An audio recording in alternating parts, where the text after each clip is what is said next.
Hello 啊，好撚耐冇見啊。咁我估你都已經兒孫滿堂家啦，一啲黐喺個度，一啲喺個骨灰盒度，一啲黐喺你個喉嚨度嘞。咁仲有一點係要麻煩你，你哋唔好講咩？最怕你唔係一個巴士迷嘅咩？點解你唔拍一啲巴士嘅嘢，你要嚟拍廢話呢？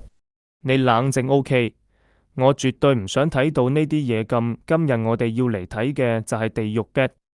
咁如果你真係唔明咩嘢叫地獄 get 嘅話，咁你就係一個冷血又無情嘅北極。咁我哋而家就開始睇呢啲令人撓頭、撓埋下面嘅頭嘅地獄 get 啦。首先第一個，係啊，我真係覺得中國人唔會落地獄啊。